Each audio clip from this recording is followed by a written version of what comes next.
Што е фосил? Фосил е зачуван остаток или отпечаток во карпа од растение или од животно кое живеело многу одамна. Многу од фосилите откриени досега се предци на организмите кои живеат денес, додека некои фосили се остатоци од организми кои се уште постојат. Науката која ги изучува фосилите се вика палеонтологија. Вкупниот број фосили и нивната поставеност во карпите е позната како фосилен запис.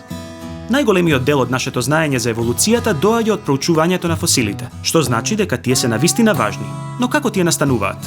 Кога умираат животните или растенијата, најчесто тие се целосно разградени. Доколку условите се соодветни, тие може да бидат зачувани како фосили. Најдобрите фосили се остатоци од растенија или од животни кои биле некаде заглавени, а веднаш потоа и затрупани. Изумрените остатоци кои паѓаат во река или на морското дно се брзо покриени со слоеви од седименти.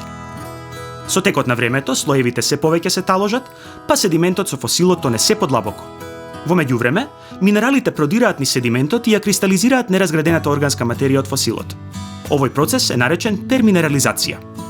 Понекогаш, целиот затрубан скелет се разложува и во седиментот останува дупка со неговата форма, која потоа се пополнува со минерали. На овој начин, затрупаниот скелет служи како калап за фосилот. Притисокот во подолните слоеви на седиментот е толку силен, што мекиот седимент се претвора во тврд камен.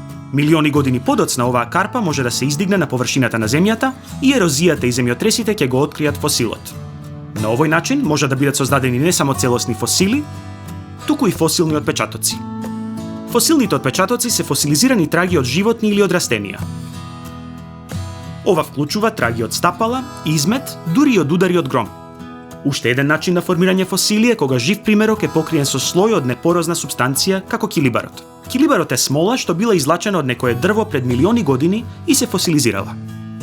Доколку некој инсект или некое растение се залепи на смолата, смолата ќе го покрие и неговите остатоци ќе бидат заштитени од распаѓање.